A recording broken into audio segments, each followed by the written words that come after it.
And that's the deployment we lost Adam. That's that deployment. That was that deployment, yeah. Do you want to get into specifics? Yeah, I'll say something because I know I don't want to repeat what's already been discussed by a lot of the guys on your show, but and I know that some of the guys talked about that one, but there's an interesting part to that story that I think is worth telling that hasn't been told yet, at least to my knowledge.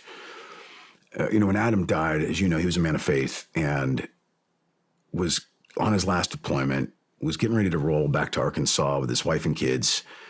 And this was it. This was short final. This was the last run. And so when he died, a lot of us had a lot of problems with that, specifically wrestling with God on that one. And I remember I did. I said, why would you take Adam over everybody? Not that one person's better than any others, but Adam, everyone recognized he was just one of our best and most unique and just a fantastic human being. Why would you take him when he was this close to the finish line? And I don't think God answers our questions fully. We're never meant to fully understand, but a piece of it came to light for me. When someone dies on a deployment, as you know, we ship them home. They have their hometown memorial service, but we stay forward. We continue the fight. But then the chaplains will usually come around and do the memorial services at all the outstations in memory of our fallen. So by the time all that happened, this chaplain finally came around to our outstation and said, hey, I'm here. We're going to do this on a night we have off. So we all sat down in the typical plywood hut. And I'll never forget, we're all sitting there. And he said, I'm going to read you what Adam wrote in his emergency data form. That's that addendum to our will, the last thing we fill out on the way out the door, just in case something happens. It was interesting. The chaplain said, okay. He's reading Adam's words now, and I'm paraphrasing. It's been a hot minute, but it was something to the effect of, in the event I die, I want the chaplains to go around and do a memorial service in my honor, and I want the gospel of Jesus Christ preached, unhinged. And so he looks up, closes the doors, and you've got all these warfighters in this room, and he goes, okay, gents, we're going to talk about Jesus today. And being a man of faith, I remember in that moment being so overwhelmed with, oh my gosh, what an impact Adam is having in his death.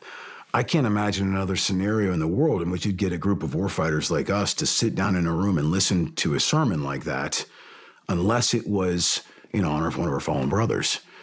Those were Adam's last wishes, and that chaplain fulfilled it to the T. And every single dude in that room and at every other outstation that they went to heard that message. And some of them received it. Wow. I'm a man of faith, and Scripture says we're not going to understand. Trust in the Lord with all your heart, lean not on your understanding. We're never going to fully understand why God allows what he does, suffering in the world, loss, grief. But he gives glimpses of it sometimes, and this was one of those times he opened up my aperture a little bit. I'd already talked about what I saw after Adam died and what he wrote in his emergency data form. What Amy told me after talking to some of these surviving spouses at the funerals is that multiple spouses said their husbands came to know Christ because of Adam's testimony. And so then I realized even more so than I had previously that in his death and in his witness and in his testimony, these men heard, and it paved the way for their salvation. It was incredible. Now, if I could still wrestle with God, I'd ask, yeah, but why did it have to happen anyway? Couldn't we have done something different here? Back to, we'll never fully understand these things. But I was very thankful in that moment to have a little bit of closure and a little bit of understanding and insight into what was going on there behind the scenes. It was such a powerful moment for me. Do you ever think that was Adam's reward?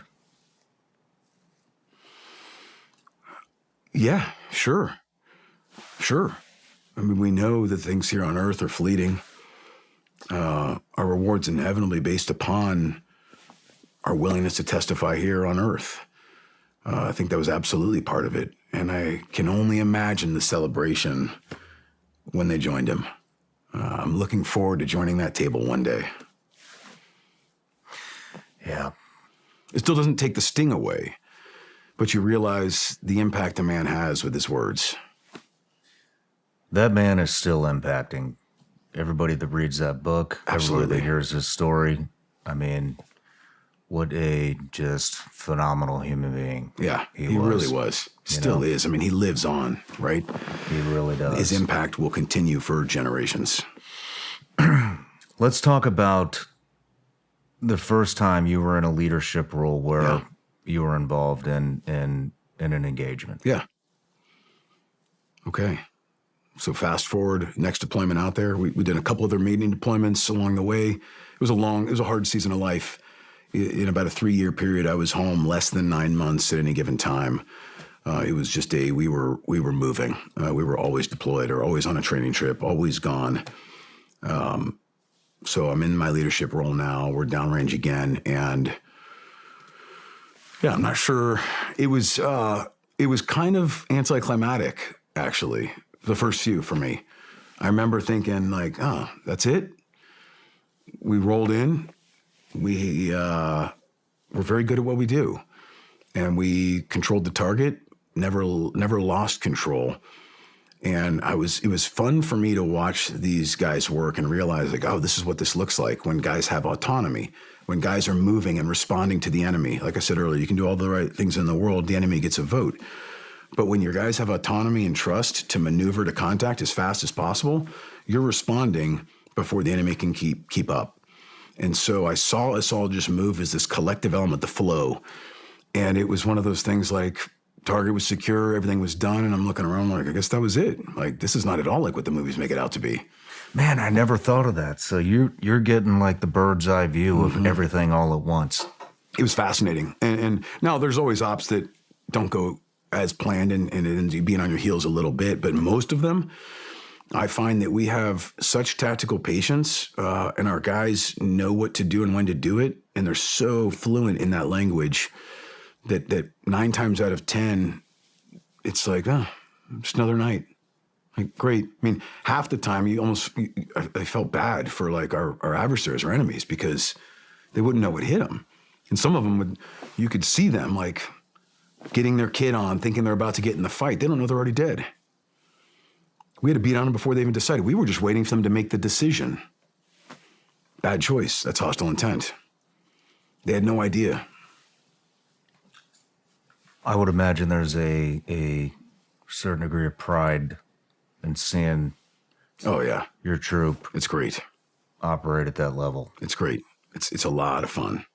It's a lot of fun. I mean, it's probably like being on any high performing like professional sports team where everybody just knows their job. They're reading each other. They're communicating without even speaking, and it just flows. And everyone's doing all the right things every single time. It's really fun to be a part of.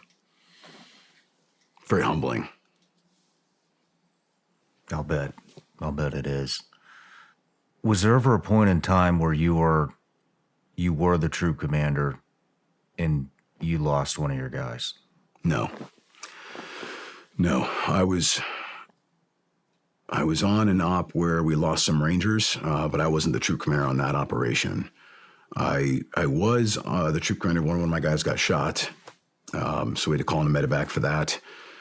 But no, I never lost a man in combat. Had you ever thought about what you would do if you had? Sure. You do what needs to be done. You respond. The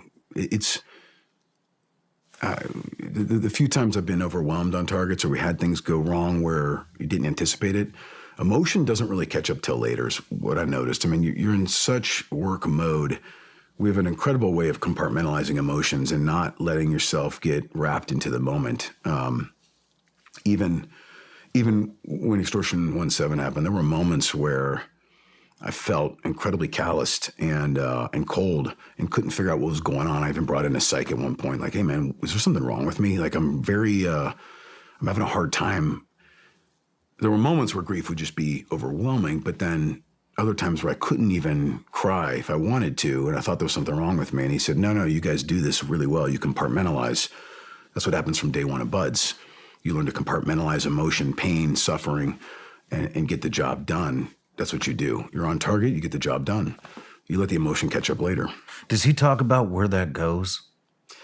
He didn't at the time, and I'm not sure there's one answer. You talking about where the emotion goes? Yeah, where does it, I mean, when we compartmentalize, Yeah.